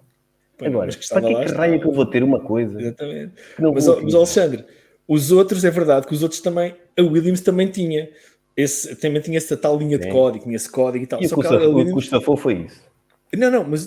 Mas pior, eu acho que é pior porque a Williams tinha lá essa linha de código. A Williams não tinha como ligar aquilo a lado nenhum, porque o carro não tinha os mesmos componentes que tinha no ano anterior, enquanto o Benetton tinha. A diferença era essa. A grande diferença era essa. É a mesma coisa que tens um sistema operativo MS-DOS num computador Apple. Está lá, mas não serve para nada. Não está ligado a lado nenhum. É que o Briatore no meio, tem um problema. É que o Briatore no meio desta genialidade toda é um gajo que se adora gabar. E é curioso que ele está a contar esta história. Depois, logo a seguir, diz: mas isso ter os controles de tração não era tudo. Porque saber utilizar os controles de tração, o Schumacher sabia utilizá-los como ninguém. E o que tu pensas imediatamente é: ele basicamente está a admitir que o gajo utilizava aquilo. Até porque tu recordas de ter jogado jogos de computadores em que tu tinhas os cheat codes, não é? Que havia uma zona do jogo em que tu paravas o jogo, metias o códigozinho e obtinhas um nível ou 2 níveis, ou mais uma arma, ou menos uma arma. E o Benetton tinha isto, era o código 13, creio eu, era um patamar 13 ou código 13, agora não me recordo. Portanto, quando aquilo só tinha 10, tu mostravas aquilo à FIA, o menu só tinha 10, mas depois tinhas uma combinação. Tínhamos uma combinação nas patilhas das velocidades, com um modo qualquer no botão do volante, que era um botão escondido, que era um botão que não servia para nada, era daqueles sem label. Isto é precioso, isto é lindo. É delicioso, é obrigatório dizer coisas como. Exatamente. Eu acho que é delicioso o gajo dizer coisas como estas. Mas como é que isso pode ser verdade? Porque se a gente utilizasse, nunca ia deixar que descobrissem, não ia dar uma cópia da ECU com aquilo lá, não é? Portanto, é óbvio que a gente... Como se isto fosse um argumento, fosse prova de alguma coisa. Exatamente. E com a verdade me enganas, meu. E não podemos esquecer que no meio dessa confusão toda, e eu volto a dizer que sou fã do Briatore, existe aquele churrasco ao ar vivo do pai do rapaz holandês que nasceu na Bélgica. E porquê? Porque a Benetton descobriu que se tirasse um filtro, a gasolina entrava mais depressa. O que o Alexandre está a tentar dizer, again, millennials, Google it, no Grande Prémio da Alemanha de 94, 94, creio eu, 94, 95, agora não me recordo. É 94. 94. Há uma... Não é o mesmo Verstappen, só para quem não, é o Joss. Não é o mesmo, é o outro. Joss de Boss. Ele está na Benetton, é colega de equipa do Michael Schumacher, e havia reabastecimentos na altura, caso as pessoas não saibam, e na altura havia uma empresa francesa chamada Intertechnique que fornecia os equipamentos de enchimento, de reabastecimento aos carros. E era uma coisa altamente fiável. Só que essas bombas, esses sistemas, tinham uma coisa lá dentro que era um filtro anti-incêndio, anti-fogo, portanto, anti-fuga. Uma coisa importante, quer dizer, uma coisa... convém ter, né? Quando tens ali combustível altamente inflamável, entrar num carro que tem o capô a ferver, eu diria que aquilo é muito importante. Mas a Benetton descobriu que, tirando aquele filtro, ganhava 12,5% na pressão de combustível que entrava no carro. Portanto, os gajos... Uma vez, o que é que o Briatore defende? Desculpa interromper-te. Diz, já sei o que vais dizer. Não, porque vi no regulamento, não se pode alterar a máquina de abastecimento. Ele diz que aquilo estava na mangueira, portanto a mangueira não faz parte da máquina de abastecimento. É uma história. Exatamente. É perfeitamente Não, legal. e pior. Não te esqueças que ele na altura já tinha ligações à Ligier, não é? Já, agora temos que falar da Ligier. Espera. Mas a Ligier diz assim: oh, FIA, nós também não temos essa peça na nossa mangueira. E a FIA fica. Ele era dono da Ligier, que é diferente. Sim, mas Vasco, o que ele faz é, a Ligier diz assim, nós não temos, porque a Intertecnic nos disse para tirar o filtro. E, pá, os gajos do Intertecnic ficam, mas não disse nada. He said, she said. Portanto, e ficamos neste impasse, em que eu hoje rio-me desta potencial batota que foi feita. Mas lá está, só se fosse apanhado. E o gajo foi apanhado. Só que, peraí, mas aqueles meninos também fazem. Então, se aqueles meninos também fazem, temos que punir todos. Bom, então a FIA, mais uma vez, não puniu ninguém. Portanto, a FIA, como vocês veem, para quem está a ouvir, a FIA já nessa altura era um bocadinho desdentada, portanto não tinha grande pulso nas coisas. Mas o Briatore tinha destas coisas. Bem, não vou dizer que ele partiu dele, que a ideia era dele, que ele é que planeou, mas o ambiente que ele criava de quererem ganhar, a ambição, e depois o pensar fora da caixa, o pensar fora do habitual, fazia com que estas situações acontecessem. Agora, ganhar 12,5% no fluxo de combustível na altura, que se faziam 2, 3 paragens, creio eu, não é? Por grande prémio, é muito importante. E nesse grande prémio, então, há uma fuga de combustível brutal, em que são imagens chocantes na altura. Na altura eu lembro-me de ver aquilo e assim, o gajo que estava lá dentro, que eu não me apercebi logo quem era, aquele gajo ficou frito ali, aquilo é um churrasco autêntico. A Verstappen barbecue. Barbecue, o que é certo é que ele teve umas queimaduras ligeiras, o Jos Verstappen, e 4 mecânicos ficaram ligeiramente. E há outra inovação aí que acontece, buscados. Que é os mecânicos começam a andar todos de fatinho XPTO. Sim. E não só os que abasteciam por causa desse acidente. Exatamente. Porque até lá só os que abasteciam que andavam com 94 é um ano. 94 é um ano brutal para a Fórmula 1, com a morte dos 2 pilotos, com este acidente, e mudou muita coisa nesse ano. E eis senão que o Schumacher ganha o campeonato, mesmo para quem acha que este campeonato houve polémicas e não sei o quê, e a FIA tomou decisões polémicas, ali também houve decisões polémicas contra e a favor do Schumacher.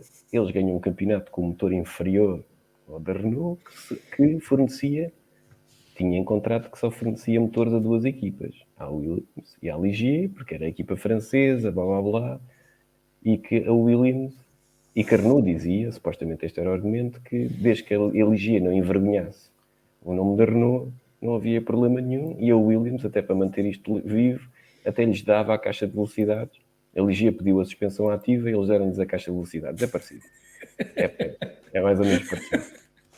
Para aquilo andar bem. E o que é que o Briatore faz para o ano seguinte, para tornar o Benetton ainda melhor? O que é que ele faz? Compra quem? A Ligier. Porque mais uma vez... Ligier para buscar um motor Renault. Exatamente. Eu acho que essa é a manobra mais brilhante. Posso começar nos detalhes ou não? Porque força. Eu estou aqui já por minhas pipocas a fazer. Isto tem detalhes que são na cabeça do Briatore. Para já, o gajo que era dono da Ligier na altura era mais um visionário, quase ao nível daqueles da equipa de lá de trás, né? Porque foi mais um daqueles que foi preso por acusações de lavagem de dinheiro e não sei o quê, que tinha comprado o dono original. E vendo ao Briatore lá com a ajuda do Walkinshaw, e rouba os motores à Minardi, né? Rouba os motores Mugello, onde tinha que meter alguns motores lá nos Ligier. E o que é que o gajo faz? Muda pessoas da equipa da Benetton para a Ligier. E faz coisas lindíssimas como, mais uma vez, o advogado devia ser o melhor amigo do Briatore. Porque ele vai ler exatamente o que é que diz nas regras sobre a equipa tem que desenvolver o seu próprio carro. Mas não dizem lado nenhum que os mecânicos da Ligier e os engenheiros têm que o desenvolver nas instalações da Ligier, com os moldes da Ligier, no software da Ligier. Não dizem lado nenhum. Portanto, o gajo dá-se à loucura de mandar as pessoas para a Inglaterra. Estagiar, fazer estágios.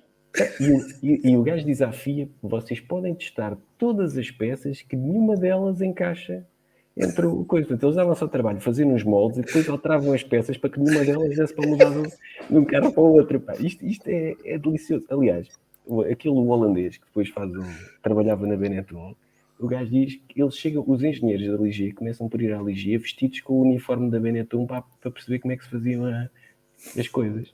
Isto é de um preciosismo, que isto só obrigatório para fazer destas coisas. Ele foi ler textualmente o que é que tinha que fazer.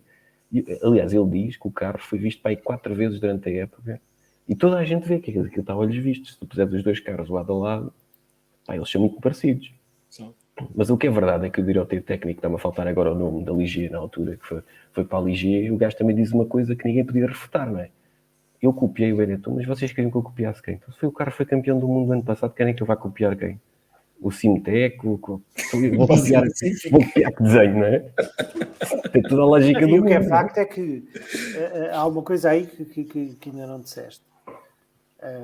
A Benetton foi a pioneira dos narizes levantados. Certo. E depois, o que é facto é que o Williams, no ano a seguir, em 95, também já tinha nariz levantado. E os narizes levantados começaram a ser uma regra, uma norma Vasco, não foi a Tyrrell? Não foi a Tyrrell? Sim, a Tyrrell experimentou meio com o Alesi. Tinha ideia. Não, tens razão. Quem é que introduziu o bico do verão? Foi a Tyrrell? Foi a Tyrrell. Eu acho que foi. A diferença foi que quando mudou o regulamento, a Benetton passou o bico a estar à frente da asa, enquanto a Tyrrell estava ao mesmo nível. Pois, eu tinha ideia que tinha sido isso. A Benetton foi quem conseguiu tornar esse eficaz. Uma mais-valia. Exatamente. Estas coisas que o Briatore fazia, isto só o Briatore, porque depois vem a história, quando o Panizzi ganhou o Grande Prémio do Mónaco, em que ele tinha lá ainda as ações, e o gajo diz uma coisa que mostra a mentalidade dele, e ele já conta isto, acho que em 92 ou qualquer coisa, há um Grande Prémio, em que o carro está a variar, e os engenheiros, como engenheiros que são, tira o pé, diminui a potência, não sei o quê, para o carro chegar a fim, gajo. Mas vais tirar o pé para quê? Para acabar em décimo? Décimo naquela altura não dá pontos. Se partiu. E é o que o gajo diz ao Panizzi na altura, o gajo conta que no Mónaco sai a correr e vai lá às boxes Ligier, porque o carro do Panizzi tinha uma avaria no motor. Estava a queimar óleo como se não houvesse amanhã. E os gajos, vamos tirar o pé que ele deve ficar em terceiro. E o gajo diz, amigos, em terceiro já a Ligier ficou muitas vezes. Carrega. O que é bom é se o gajo ganhar a corrida e se fica na história em terceiro, não interessa nada. E é um bocado a mentalidade que ele tinha. O objetivo é resultados. E esta mesma mentalidade com que ele compra a Ligier para fazer esta artimanha de levar os motores Renault para o Benetton. E transforma o Benetton. As pessoas parece que às vezes valorizam um bocadinho os campeonatos do Schumacher na Benetton. Mas eles dominaram brutalmente, que até o Herbert ganhou corridas. O Herbert acho que ganhou 2 corridas. 2 corridas, sim. 2 corridas naquele ano. Em 95, o Herbert também é um gajo sadomasoquista, quase ao nível do Moreno, porque o gajo é torturado pelo Briatore mal ele chega à coisa e depois é torturado outra vez quando volta a Benetton. Portanto, ninguém o pode culpar, ele já não sabia o que é que ia acontecer. São gostos, não é? O Herbert também tem muito se lhe diga, não é? João, conta, João. Diz, João. Conta. Não. Ele está-se a lembrar daquele episódio do Alonso com o Herbert. Claro, também. Lindo, não, mas... lindo. Não, mas o Brundle, por exemplo, o Brundle é um gajo que vive muito da fama que granjeou antes de chegar à Fórmula 1. Foi um bom piloto nas Fórmulas Júnior, foi um bom piloto no Mundial de Resistência. O Mundial de Resistência não se chamava Mundial de Resistência na altura, mas a Protótipos ganhou Le Mans e tudo mais. E viveu muito disso. Mas o Herbert, por exemplo, foi um gajo que viveu na lógica do ser piloto inglês, não é? E não era exatamente um grande talento, era um bom piloto, mas não era um grande talento. E foi um bocadinho, pronto, aquilo que nós vimos hoje em dia com o George Russell, o Herbert também teve um bocadinho quando entrou na Fórmula 1. Mas eram outros tempos e a lógica era outra e as coisas aconteciam de maneira diferente. Mas ele, não sei, passou pela Fórmula 1 um bocadinho... ele subaproveitou as oportunidades que teve. Também teve um bocado de azar, porque ele sempre que parece que ia para uma coisa boa, acontecia qualquer coisa que estragava aquilo. Pois, talvez, se calhar é por isso que ele se identifica tanto com o Alonso, mas pode estar sempre a mandar bocas. Pá, não Para quem sei, não sabe do que é que nós estamos a brincar, vão ao Google Sim, mas e procuram a mas o boca. O Alonso vai lá ter com o Herbert a comentar, a dizer-lhe que, pá, que aquilo, o que é que ele diz? É qualquer coisa tipo, isso é só para campeões do mundo. Ou qualquer coisa. em direto. Sim. Não, ele perguntou: olha, mas quantos campeonatos tu ganhaste? Assim, uma coisa. não, porque o Herbert em O Herbert é desagradável, 2014, foi 2014 ou Foi, 2015, 2014, 14. numa das suas análises brilhantes, diz que o Alonso devia era retirar-se, já tinha passado o seu tempo. É. E o Alonso chateou-se e no E Grande acertou Prémio em pleno, seguinte, porque estamos em 2022. e o Alonso pronto, passou-se e estava o Herbert em direto no pit lane e o Alonso foi lá confrontá-lo e disse-lhe, mandou-lhe a boca: quantos campeonatos do mundo é que tu tens? É que eu tenho 2. E foi-se embora. E o Herbert ficou todo encavacado em direto na Sky. É dos momentos mais deliciosos que existe. É esse, porque Pá, pronto, e como vocês percebem, são momentos como este que me fazem ser um grande fã do Alonso, porque eu gosto de gajos assim, que não têm papas na língua, que não estão cá com Rodriguinhos, vão logo direto ao assunto e é olhos nos olhos. E, pá, gosta ou não se gosta, o Alonso tem os tomates no sítio para fazer essas coisas, que é algo que falta muito na Fórmula 1 atual, por exemplo. sim, mas o Alexandre estava a falar deste domínio da Benetton, e é verdade, desvaloriza-se muito e se calhar o tempo dá-nos essa perspectiva de olhar para trás.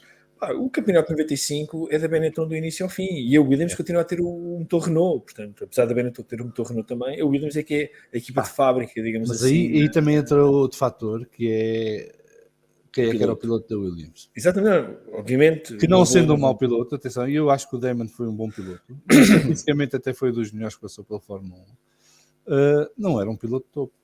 Não tem instinto assassino. Exatamente. Os campeonatos. O campeonato 94, o Briatore tem razão, foi o Damon que perdeu o campeonato, porque quem for ver a manobra, quer dizer, quem ver o que o Will viu, o Schumacher mandar um estouro na Era parede só esperar. dele. Era só esperar. Era só esperar, quer dizer, aquilo mais cedo ou mais tarde aquele carro ia partir ou ia acontecer qualquer coisa. Sim, está bem, mas também não me lixem que o Schumacher devia ter perdido esse campeonato e devia ter sido classificado como foi em 97, porque ele atira-se para cima do Will. Não é tão gritante, mas é verdade. Há imagens on-board disso. Quer dizer, sim, mas vamos então. Mas o campeonato 94 da Benetton e do Schumacher, o Schumacher está 2 corridas fora e mesmo assim chega à última corrida. Sim, mas é preciso não esquecer que em 94, primeiro, até junho, digamos, até ao Grande Prémio do Canadá, o Williams era um carro inguiável. Porque tinha havido a introdução dos novos regulamentos técnicos que baniu as ajudas eletrónicas. Todas. Que faziam do Williams um super carro em 92, 93 e mesmo em parte 91. E portanto, quando eles chegam a 94 e o Senna se senta no carro, aquele Williams já não tinha nada a ver com o Williams dos anos anteriores. E era um carro muito complicado de bater, de conduzir. Eu lembro-me bem desse carro, porque esse carro é apresentado no Estoril. O Senna e o Damon são apresentados no Estoril, que são 2 ou 3 dias ali de testes. Espetacular. Eu estava lá. Eu também estava. Eles têm o patrocínio da SEGA na altura. Não tinha da Rotmans. Não, SEGA foi em 93. Sim, o SEGA no ano anterior, sim. O da Rotmans, o carro era espetacular.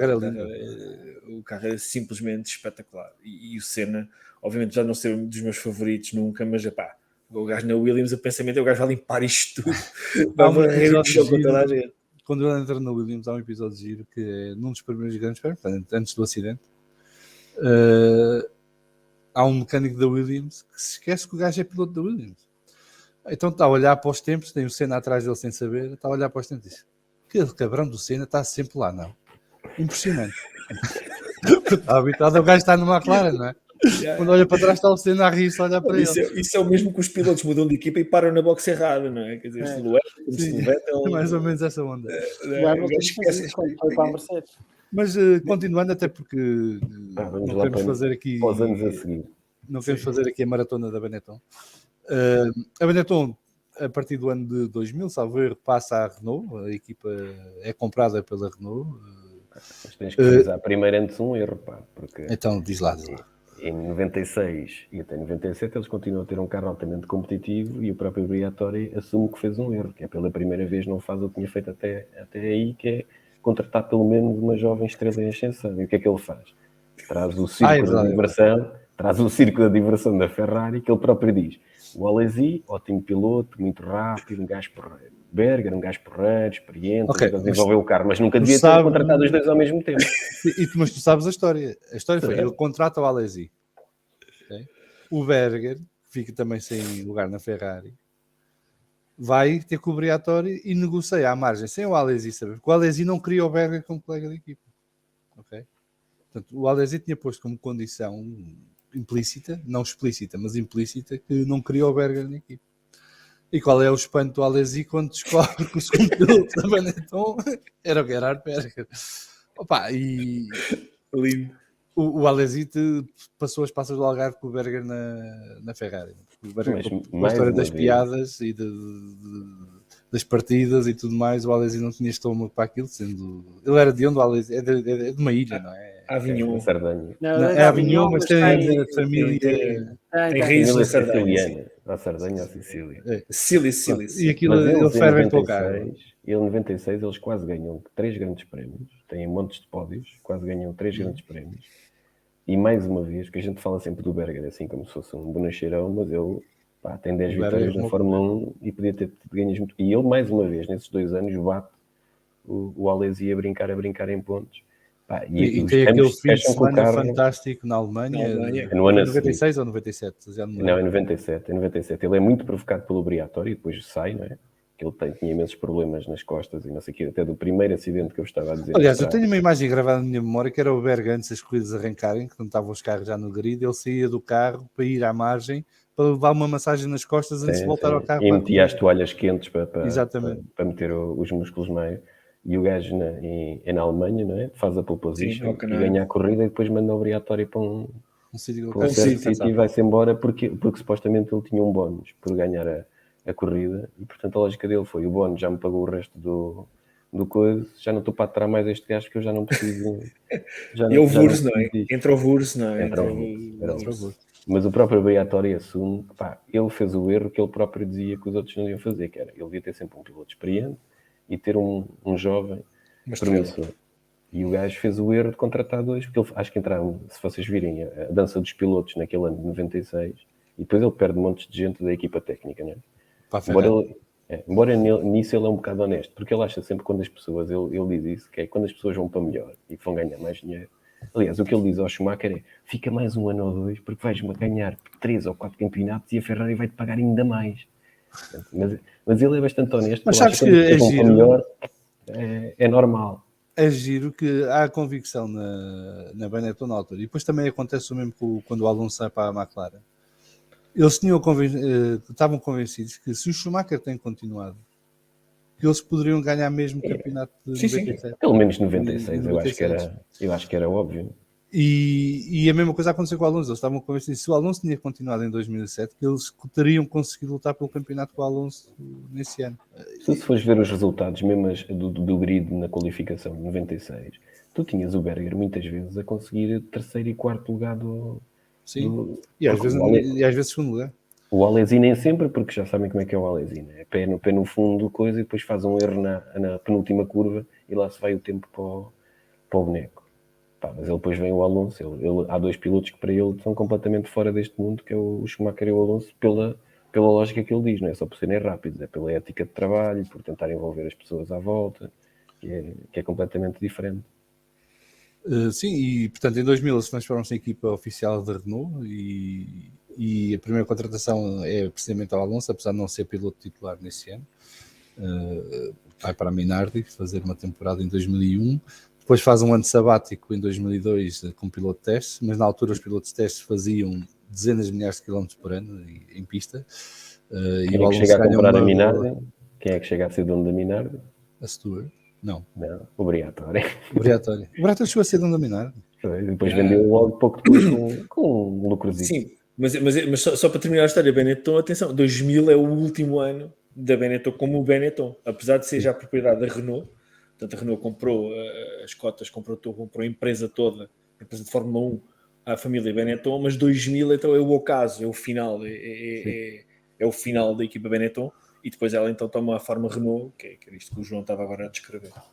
Mas ele diz Sim, uma coisa muito gira, quando tem o Button, porque cá estavas a dizer que ele foi o primeiro a tirar aquela lógica dos 2001. ingleses, e o gajo diz que a única vez que não o criticaram foi quando ele tinha o Button. Aliás, quando ele tirou o Button, foi uma escolha difícil, porque além de ser a escolha difícil entre a opção de pilotos que ele tinha entre ele e o Fisichella, salvo erro, era porque a única maneira de não o chatearem na imprensa inglesa é enquanto ele tinha o Button, porque estava toda a gente. não, era o Trulli na altura, não era o Fisichella. O Fisichella vem mais tarde. Fisicamente mais tarde. Era outro italiano.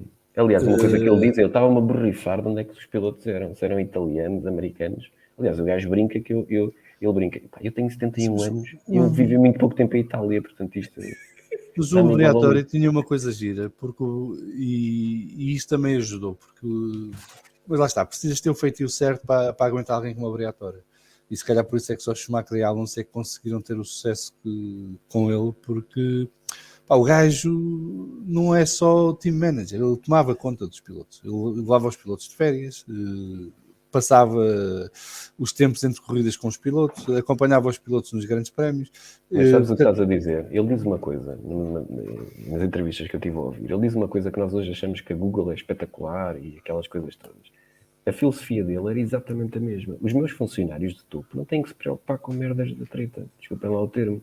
Aliás, uma das coisas que quando ele faz a nova fábrica da Benetton era se eu quero incentivar estes gajos a estarem a trabalhar cá até às tantas da noite, uma das coisas que tem que ser excepcional é o sítio para descansarem um bocadinho, a comida da cantina, e a mesma coisa ele fazia aos pilotos. O que ele dizia ao Schumacher é, tu não tens de preocupar com nada, qual é o teu problema? Tu só tens de preocupar é testes, correr, o resto a gente trata. E ele já tinha essa filosofia nos anos 90, que era, quem é bom, não se preocupe, eu trato dos teus problemas todos, qual é o teu problema? Pois, e aí o problema podia ser coisas mais complicadas e entrávamos noutros campos. Mas a verdade é que ele introduziu esse estilo na Fórmula 1 e isso viu-se enquanto esteve, que havia sempre essa relação de proximidade com os pilotos e esse acompanhamento aos pilotos, quer fosse o Alonso, quer fosse outros qualquer, os que passassem pelas equipas dele. Depois é a personalidade dos próprios pilotos é que se adaptam melhor ou pior a esse tipo de tratamento e relacionamento com o chefe da equipa. E com o Alonso ele descobre o novo Schumacher, que curiosamente vai bater o Schumacher. Duas vezes. Mas foi um trabalho de paciência e é isso que eu também admiro ali. Tanto com o Schumacher como com o Alonso, ele teve a paciência de pôr a equipa a trabalhar com um piloto que poderia não dar resultados brilhantes logo de início, apesar de que ambos tiveram vitórias muito rapidamente com os carros de Benetton e Renault. O Schumacher ganhou no segundo ano, não é? Portanto, em 92 foi a primeira vitória na Bélgica. Exato. E o Alonso ganhou na primeira temporada na Renault no Hungaroring. Em 2003, não é? Em 2003 no Hungaroring. Exatamente. E teve essa paciência e ao mesmo tempo que tinha a paciência para eles crescerem, ganharem traquejo e desenvolverem os seus talentos, construía equipas à volta deles que lhes pudessem proporcionar, então, no momento certo, carros competitivos para poder lutar. E em 2004 o Ferrari tem um carro dominador, mas tu vês que tanto o Alonso como o Raikkonen e o Montoya, por exemplo, dão muita luta ao Schumacher. Já foi o precursor do que viria a ser 2005 e depois 2006. E em 2005 eles ganham pela união da equipa. Foi o acreditar sempre, porque eles não tinham o melhor carro, tinham o terceiro melhor carro. O melhor carro era o McLaren, mas tinha problemas de fiabilidade. O segundo melhor carro, no início do ano, era o Benetton pela consistência, mas a partir de metade da temporada passou a ser o Ferrari o segundo melhor carro. Mas, tinham uma equipa unida, coesa, forte, com muito, já outra vez recheada de talentos técnicos, e muitos deles ainda estão hoje na Fórmula 1, em várias equipas. E depois tinham um piloto que era cerebral na forma como abordava o campeonato, que era, se eu hoje não consigo ganhar, eu tenho que ser segundo. E vou focar a minha estratégia, não uma estratégia Harakiri, kamikaze, de tentar ganhar a corrida a todo custo, mas de garantir que vou ter o melhor resultado possível neste dia, que é o segundo lugar. E ele, ao longo da temporada, vai ganhando e vai somando pódios sistematicamente. É uma época muito parecida com a do Max Verstappen no ano passado. Exatamente. com uma coisa melhor. Não tem um único toque, não tem um único acidente, não tem um único problema com o rival. E ainda é prejudicado várias vezes, inclusive há uma em Monza que é daquelas surreais que ainda hoje ninguém percebeu como é que ele foi penalizado em Monza.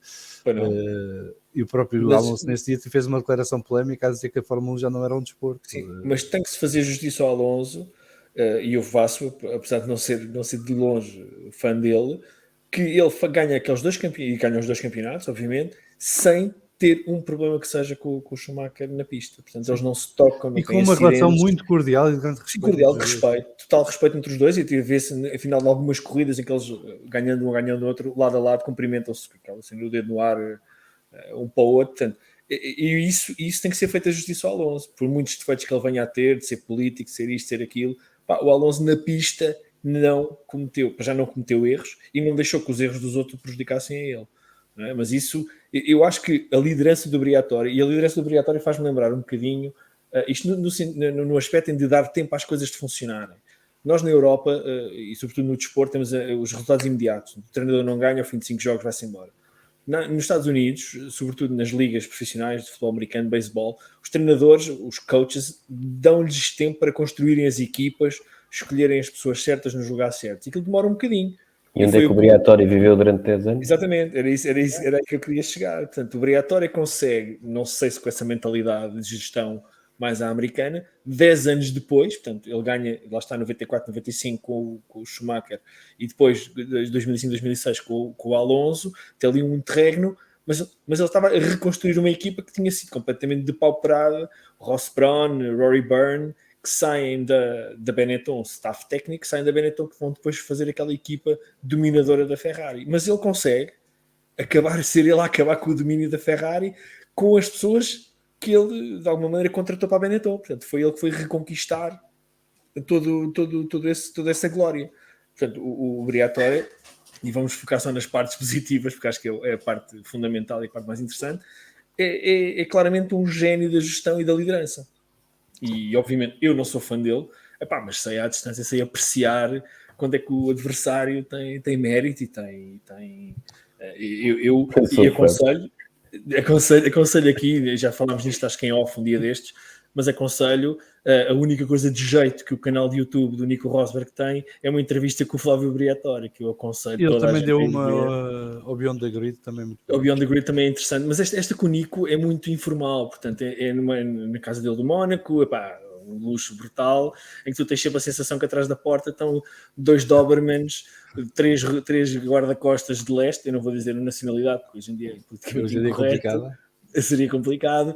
E umas malas, umas getaway bags cheias de joias e diamantes e barras de ouro, com helicópteros sem matrícula, pronto a arrancar.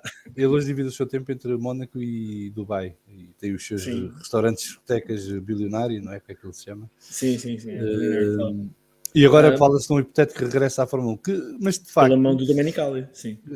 Para gerir a parte dos espaços publicitários da Fórmula 1, que é uma coisa que ainda está por se concretizar o que é exatamente. Mas o que custa a ver nesta história toda da Benetton, porque a equipa continua Renault até 2010, depois passa a ser lotes naquelas coisas esquisitas do Ginai Capital, que é a lavagem de dinheiro. E que agora brilha no mundo do futebol, não é? Que é o Lille e o Boa Vista e mais uma série de equipas, e aquilo não há dinheiro para ninguém, mas há milhões a circular. Nesse período de lotes, aproveitando ainda o capital técnico e humano que veio do tempo da Renault, ainda consegue fazer um brilharete ao outro, ganhou 2 corridas com o Raikkonen e chegaram a ficar em terceiro lugar no Campeonato do Mundo. Sim, e deixa-me só interromper, João. O Raikkonen faz o mesmo brilharete que o Piquet fez, ou seja, negociou por pontos. Sim. Portanto, a equipa quase que vai à falência para ter que lhe pagar. Ele ganhou mais dinheiro. Nunca lhe pagaram tudo, não é? Essas pagaram, chegaram a pagar no fim. Mas demoraram porque o Raikkonen arrebentou com eles e ganhou uma corrida. Ele não acaba a última temporada porque não quer correr mais, porque não lhe pagam. Sim, a 2 grandes prémios do fim. Assina pela Ferrari, não é? E a 2 grandes prémios do fim desaparece. Vai-se embora. Mas desculpa ter interrompido, mas é que este brilharete já me tinha lembrado. Não, mas só para dizer que o curioso é que quando o Briatore desaparece, sai de cena num momento que temos que falar, não podemos falar de Benetton, no Renault, Toleman, Briatore sem mencionar isto, que é com o Singapore Gate, que é um dos momentos mais complicados da história da Fórmula 1. E é complicado que foram apanhados, não é? Porque se não tivessem sido Mas era apanhados, isso que eu queria dizer. não tivessem sido apanhados, tinha Se passado não e tivessem sido apanhados, era a coisa mais genial que se pode fazer. E quer dizer, e são apanhados não porque a coisa tenha sido mal feita, foi porque o Nelson Piquet Jr. teve maus fígados, ter sido mandado embora, aí mandas-me embora, então agora é entalte. sim, e o ridículo da coisa é que aquilo corre bem porque a Ferrari faz uma asneira para variar. Que é a paragem do Felipe Massa, Sim, o rei da mangueira ficou lá presa. E aí é assim que o Alonso consegue passar para a São frente da daquelas corrida, porque coisas normalmente o Alonso entraria na luta do pódio, não ganharia aquela corrida. Que era essa a intenção inicial. Exatamente. Era pô-lo a lutar, pô-lo numa posição em que após a troca o reabastecimento e a troca de pneus, pusesse o Fernando Alonso numa posição Porque ele parte muito atrás nesse grande exatamente, prémio, não é? de ganhar tempo. Portanto, a ideia era fazê-lo parar antes de toda a gente, trocar pneus a reabastecer, entretanto estar já mais à frente, que os rivais estavam todos a parar e de repente há um safety car. E ele está Não, o safety car era para ser antes dos rivais pararem. Portanto, exatamente, ele para nas boxes e depois, uma ou duas voltas depois dá a sua acidente e toda a gente vai parar e ele passa. Assim é. Assim é que é. Mas dava para passar muitos, mas não dava para passar o Ferrari, pelo que me lembro. O Ferrari dá para não passar dava. porque... O Filipe Massa, para quem não era sequer vivo nesse ano, se forem ver, o Filipe Massa faz uma paragem na box e a Ferrari comete um erro, que é mandou arrancar ainda com a mangueira de reabastecimento presa. Os gajos dizem que foi um mal, porque eles usavam um sistema de semáforo nas boxes, que é daquelas paneirices de Fórmula 1. As luzes. Eu continuo a achar que o gajo com o Lollipop, claro, faz melhor, mas pronto. E para ganhar a microdécima, experimentaram isso e depois até acabaram de retirar isso. Sim, provoca ali um acidente não, provoca uma situação em que o carro fica parado no final da linha do box e o Fernando Alonso acaba por se encontrar em primeiro lugar e depois, claro, em Singapura o Renault passa a ter 4 metros de largura, quer dizer que ganha a corrida e ganha bem. E o Alonso é um gajo que não sabe defender, não é? Sim, e depois é mau piloto, coitado, não é? Não tem grande talento. É um coxo. E isso levou, esse incidente, depois da denúncia do Nelson Piquet Jr., levou então a que tanto o Flávio Briatore como o Pat Simmons fossem suspensos da Fórmula 1 e ficassem proibidos de frequentar o mundo da Fórmula 1 durante uma série de anos. Acho que foi banido para a vida, mas depois teve uma redução de pena. Não teve redução, ele teve uma suspensão da pena, que é diferente. Portanto, ele recorreu para os tribunais civis e o Tribunal Civil suspende a pena de irradiação, num processo que também ele é esquisito, porque o tribunal não diz que ele é inocente, mas de certa maneira... Mas também não é culpado. Inocenteio, não é? Porque retira o ónus da responsabilidade sobre o que se passou por ele. Eu muito... E isto, pronto, eu como sou fã do Briatore, sou fã do Alonso, sou fã da Benetton, passo com fã da Benetton, da antiga Benetton, passo um bocadinho por ser parcial, mas a verdade é que este episódio, que muita gente acha que é a maior mancha da história do Mundial de Fórmula 1, eu acho que é só mais uma mancha. Exatamente. 2007, Spygate. Sim, 2007 Spygate. Houve outros casos. A Ferrari houve anos que inventava coisas que eram completamente ilegais e passava. E eu quero deixa-me fazer justiça, mais uma vez, justiça ao Alonso. Eu li algumas coisas nos últimos tempos, porque íamos fazer isto, nos meios de comunicação ingleses, sobretudo dessa altura do Spygate e depois do Singapore Gate, que é 2007-2008, portanto é logo ali, não é? Então, se eu não estou enganado, é logo um a seguir ao outro, em que querem confundir o Alonso com a situação, com ambas as situações, como se ele estivesse envolvido em alguma delas, diretamente, e não esteve. Ele foi livado das duas e não havia qualquer indício nenhum. Exatamente, foi livado sem indícios nenhuns de estar envolvido. No Spygate, o que ele faz é denunciar que sabia.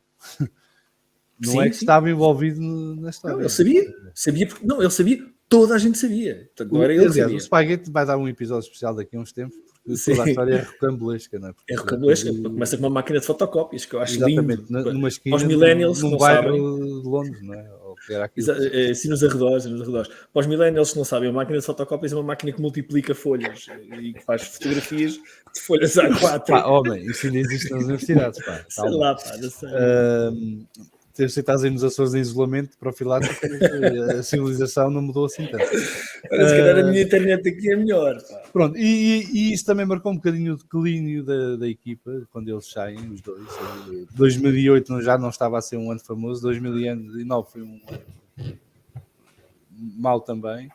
Eles saem, a equipa, a Renault aguenta o barco mais um ano em 2010, depois passa a equipa para o tal grupo Geni Capital e em 2015 vai recuperar a equipa na encarnação que durou até 2020, com o tal projeto a 5 anos, se tornar outra vez uma equipa de topo vencedora, só que não tinham obrigatória.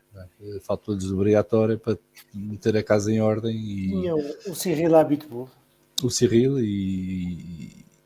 porque muitos dos quadros da atual Renault, que agora é Alpine, são do tempo do obrigatório ainda. Tens o Alan Permain e tens mais meia dúzia de gajos lá que, aliás, o próprio Alonso, quando regressa à Renault, que ainda era Renault, quando assina para 2021 e 2022, ou 2021 com a opção de 2022, ele próprio disse quando entrou na fábrica que ainda conhecia muita gente lá e que era como regressar a casa. Deu-lhe essa sensação, porque de facto a estrutura manteve-se, falta é a liderança que possa pôr a fábrica a funcionar. Mas chegámos então a 2021 e a equipa passa a ser a Alpine. E porquê é que chegámos até 2021? Porque eu queria acabar este episódio, porque há aí um debate nas redes sociais ultimamente de quem é que é o Senna, se é o Hamilton, se é o Max. Nenhum, o Senna é o Alonso, porque quem é que começou na Toleman? O Senna. Quem é que está na Toleman atual? Alonso. Portanto, muito boa noite, muito boa tarde, muito bom dia, muito obrigado a todos. Alexandre, Pedro, acho que é sempre um prazer ter estas conversas convosco. Nós vamos voltar com uma equipa, um carro, um piloto, brevemente, com mais histórias para contar. O Alexandre está cheio de ideias de coisas que devemos falar. E temos muitos discos pedidos de gente a pedir-nos para fazer uma parte 2 do Equipas Pequenas. Como já reparámos todos, como já reparámos todos, no Equipas Pequenas de original, escolhemos todas equipas italianas e japonesas, por alguma razão. E há muitas equipas inglesas que também dá para cortar na casaca e nos rirmos um bocadinho. Portanto, temos que marcar aí o Equipas Pequenas parte 2 brevemente, a breve trecho, para satisfazer os discos pedidos da malta. De resto, o Vamos Falar de Fundo continua às quartas-feiras normalmente, agora às 21 horas, já não às 19. Temos o Vamos Falar de Fundo Motores, que já tem 3 episódios publicados, um sobre NASCAR, outro sobre Fórmula E e outro sobre MotoGP. Mais estão a caminho e estes episódios irão ser mensais e irão tratar todas as categorias do desporto motorizado, enquanto arranjarmos pessoas que tenham interesse e que sejam conhecedoras desses esportes, e portanto vamos criando aqui espaços no podcast para mais petrolheads se juntarem e partilharem a sua paixão connosco.